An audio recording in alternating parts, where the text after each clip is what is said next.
Hello everyone, welcome to a new video. So মোক কেনেকৈ দেখাইছে একদম মেমৰি যেন দেখাইছে না কিয়নো এই ভিডিঅ'টো 11 অক্টোবৰ হয় যিদিনা আমাৰ এনিভাৰ্চাৰী আছিলে তো এয়া বেটা এতিয়া অকণমান ডাঙৰ হৈছিলে বাপৰে বাপ এনেকুৱা চকুৰ ভাঁজ দিব মুখৰ ভাঁজ দিব যি হাঁহিব তাৰ গাড়ীয়ে ভাঁজ চাব তাৰ মুখৰে ভাঁজ চাব তাৰ চকুৰে ভাঁজ চাব লাহে লাহে ডাঙৰ হৈ আহিছে তো বহুত বদমাছ হৈ আছে লাহে লাহে কি ক'ব আৰু এনেকৈ থাকিব লাগিব যেহেতু এবাৰ মানে বেছি একো কৰা নাই ল'ৰা সৰু হৈ আছে কাৰণে ওলাইও যাব পৰা নাই ঘৰতে সৰুকৈ চেলিব্ৰেট কৰিলোঁ এয়া মাছৰ জোল বিলাহী মাছৰ জোল চিকেন সেনেকৈ বনালোঁ আৰু ভাত এনে খালোঁ গোটেইকেইটা তাৰপিছত এয়া সেইদিনা বাই ছাৰপ্ৰাইজো দিলে এটা কেক আনিলে আমি দুটা কাটিলোঁ আৰু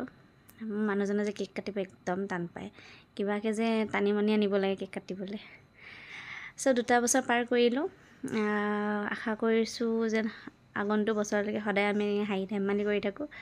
আগুৱাই যাই থাকিব বছৰবোৰ এয়া টিকলাটো শুয়ে আছে বেটা শুয়ে আছে তাৰপিছত এয়া আমাৰ জেঠিমা আজিলৈ আহিছোঁ লগ পাম আৰু এটা নতুন ভিডিঅ' লাইক কৰিব শ্বেয়াৰ কৰিব কমেণ্ট কৰিব ছাবস্ক্ৰাইব কৰিব বাই বাই